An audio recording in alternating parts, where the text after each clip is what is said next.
Selamat datang saudara-saudari. Mari kita mendengar Amsal 20. Minuman keras membuat orang mabuk dan merepek. Bodohlah orang yang menjadi mabuk.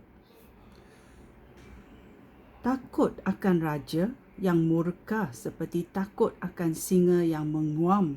Orang yang membangkitkan kemukahan raja hanya membinasakan diri sendiri. Hanya orang bodoh suka bertengkar. Sikap yang terpuji adalah menjauhi pertengkaran. Petani yang malas mengerjakan tanah pada musimnya tidak akan mendapat hasil pada musim menuai. Fikiran manusia bagaikan air di perigi yang mendalam, tetapi orang yang berpengertian dapat menimbanya. Banyak orang mengakui diri mereka taat setia, tetapi yang betul-betul setia sukar ditemui. Berbahagialah anak-anak yang mempunyai bapa yang jujur dan adil.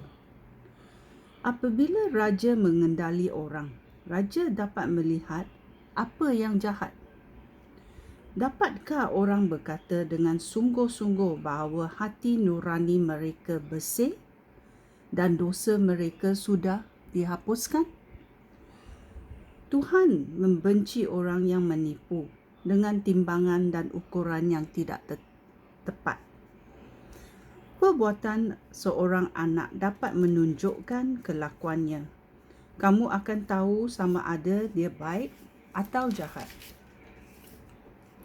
Tuhan sudah memberi kita mata untuk melihat dan telinga untuk mendengar.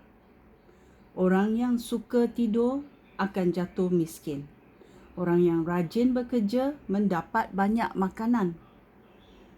Pembeli sentiasa bersugut bahawa harga barang mahal, tetapi setelah membeli barang itu, mereka bercakap besar tentang harga murah yang dibayar mereka. Kata-kata bijak lebih berharga daripada emas dan permata. Bodohlah orang yang berjanji menanggung hutang orang lain. Miliknya harus diambil sebagai jaminan janjinya. Hasil daripada penipuan mula-mula lazat rasanya, tetapi kemudian terasa seperti pasir belaka. Mintalah nasihat supaya berjaya. Jangan pergi berperang tanpa membuat rancangan. Orang yang mengumpat tidak sekali-kali dapat menyimpan rahsia. Jangan bergaul dengan orang yang suka merepek. Sesiapa yang mengutuk ibu bapanya, hidupnya akan lenyap seperti pelita yang padam di tempat gelap. Kekayaan yang mudah diperoleh tidak membawa berkat. Jangan balas dendam. Percayalah kepada Tuhan dan Dia akan menolong kamu. Neraca dan timbangan yang tidak tepat dibenci oleh Tuhan. Tuhan telah menentukan jalan hidup manusia.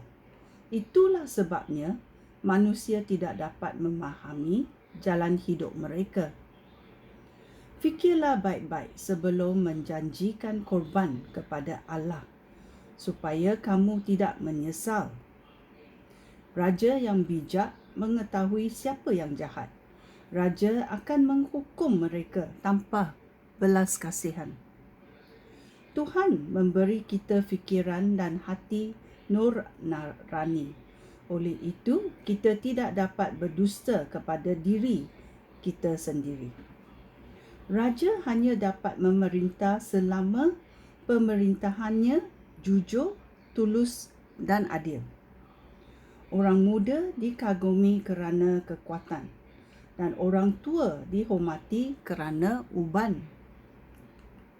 Kadang-kala pengalaman pahit menghapuskan kejahatan dan membersihkan hati manusia. Kadang-kala pengalaman pahit menghapuskan kejahatan dan membersihkan hati manusia. Ini adalah Amsal babak 20. Sekian, terima kasih. Shalom.